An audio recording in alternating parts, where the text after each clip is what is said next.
Madam President, today, this week, we've come together to consider an omnibus appropriations bill. Well, that's a big mouthful, an omnibus appropriations bill, but I hope to lay out in plain language for our folks back at home and for those in this chamber why that matters, why I'm excited about it, and why I support it. This is the first time since I joined this body 3 years ago that we've considered one, and it's a real step forward. The agreement we came to on the budget and the agreement I hope we will pass on this appropriations bill means no more shutdowns, no more crises, no more autopilot, at least not for this fiscal year. This bill helps us return to regular order, to the proposition that once Election Day is over, it's our job as the representatives of the people elected to come together, find common ground, solve bigger problems together, and move the nation forward. Now, this appropriations bill is the result of a lot of hard work by members and staff. And I must begin first and foremost by thanking the Senate Appropriations Committee Chair, Senator Mikulski, and Vice Chair, Senator Shelby, as well as the House Chair, Congressman Rogers, and Ranking Member Congresswoman Lowy, who showed great leadership, working together on a very tight deadline to craft such a vast and comprehensive bill. Their work follows on the leadership of Senator Murray, Chair of the Senate Budget Committee, and Congressman Ryan of the House Budget Committee, after they came together on a bipartisan budget that paved the way for the Appropriations Committee to reach this deal this week. I applaud their leadership and thank them for the example they've set. And as a member of both the Budget and Appropriations Committees, it's been a privilege to work with them to craft these bills and ensure we meet our nation's needs. The bill before us is, of course, a compromise. And it is the essence of a compromise that it's not perfect by any means, that there are many who can find fault within it or disappointments aplenty amongst the choices made or not made. It doesn't include, for example, just to pick one thing of great importance to my state, it doesn't include enough funding to make real headway on Amtrak's critical infrastructure improvements that I think are essential, just to dealing with the $6 billion backlog of investments needed in aging tunnels and bridges and tracks. So while this bill does provide adequate funding for Amtrak today, which I'm very glad for, it puts off those critically needed investments in repairing these essential elements of its infrastructure, which we will inevitably need to make. That's just one example. And in a bill this big, there are hundreds, maybe even thousands, of the tough trade-offs that had to be made between House and Senate, between the appropriators of the majority and the minority. But as we consider our vote on this bill and how it does or doesn't meet our own priorities, our state's priorities, we can't let the perfect be the enemy of the good. We need to remember that, at least in this case, the alternative to this bill isn't our own individual or perfect vision of government, whatever view we might hold. The alternative is crisis after crisis.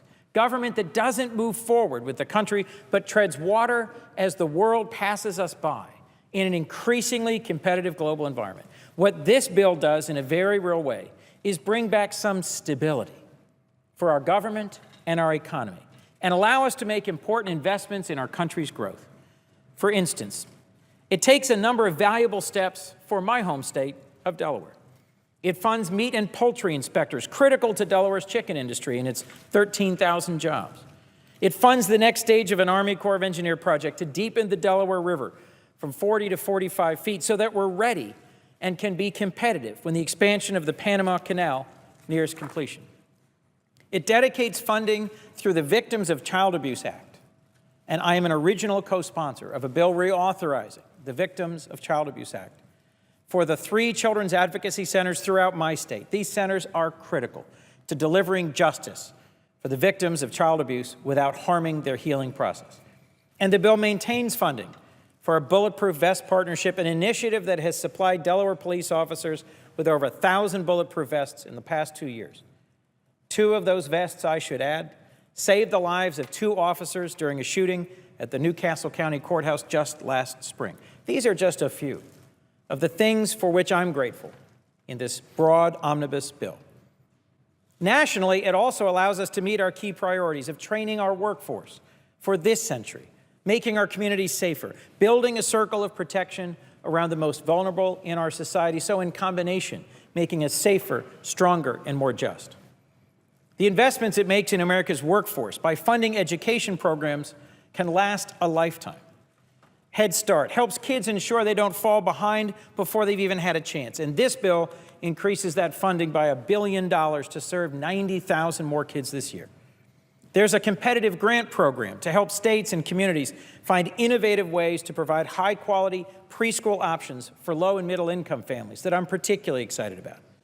In Delaware, we saw the power of this program when we competed for and won federal funding on a competitive basis for high-quality early education just last year. The Department of Education's First in the World initiative will help colleges to measure and thus improve outcomes and bring down costs for students and families. And this bill increased our investment in job training programs like Job Corps and the Veterans Employment and Training Service, which help everyone from low-income Americans who've failed to get on their feet in the job market to veterans who stood up for us around the world and have earned our support upon their return. Next, this bill includes crucial funding that makes our communities safer. We're upping our investment in the COPS program, first championed on this floor by my predecessor, Senator Joe Biden. It'll put 1,500 more officers on our streets and in our neighborhoods, keeping us safe. The Violence Against Women Act, which we came together in a bipartisan way to pass last year, is fully funded. And we're taking important steps to stop the scourge of gun violence that affects each and every community. A new comprehensive school safety program I'm excited about. New investments to improve background checks, and new training to help local law enforcement react and protect the public from active shooters. Of course, the second part of making our community safer is ensuring that justice is delivered in our courts when crime does happen.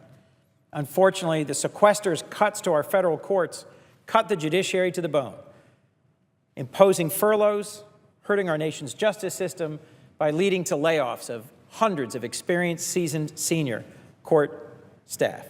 Yet thankfully, the bill before us reverses these and many other cuts and will minimize the delays of justice that resulted and that are unacceptable to our nation. Finally, Madam President, this bill allows us to build and sustain what I like to call a circle of protection around the most vulnerable in our society that reflects our shared commitment to each other, our most basic values. Investments in the WIC program for women, infants, and children will make sure 87,000 more mothers and children have food they need at a vital early stage of development. LIHEAP, or the Low-Income Heating and Energy Assistance Program, ensures that low-income families don't freeze during the coldest months of the year. And this bill's funding increase will ensure 400,000 more households have this critical assistance. Last, when we pass this bill, which I pray we will by week's end, we'll reverse the sequester's devastating cuts to housing programs, and as a result, prevent more than 100,000 American families from becoming homeless. Madam President, each of these investments in our workforce, in our public safety, in protection for our most vulnerable, together they make up the foundation of a safer, a more just, and a more inclusive society. But when we also combine them with investments in research and innovation and infrastructure, we lay the groundwork for growth and shared prosperity today and tomorrow. After the last 3 years, which in my experience have been mostly defined by partisan gridlock, stopgap budgets, crisis governance, this bipartisan appropriations bill allows us to create some stability for our nation and our economy. And I think it reminds us that we are a nation that is at our best when we are determined to be open to each other's ideas, to hear each other's concerns and criticisms, and to find ways to work together. Although there are plenty of areas where I disagree with my Republican colleagues, as I've gotten to know them over the past 3 years, we have found many more areas of common good and common work. So let me briefly mention a few of them as I celebrate what I think is the most important aspect of this big bill, which is that it's truly bipartisan. Senator Marco Rubio and I were both elected in 2010 and came to this chamber at roughly the same time. And we found ways to work together to invest in STEM education and to open pathways to college for young Americans. Senator Hatch and I wrote a bill together called I², and we're joined by Senator Klobuchar and Senator Rubio.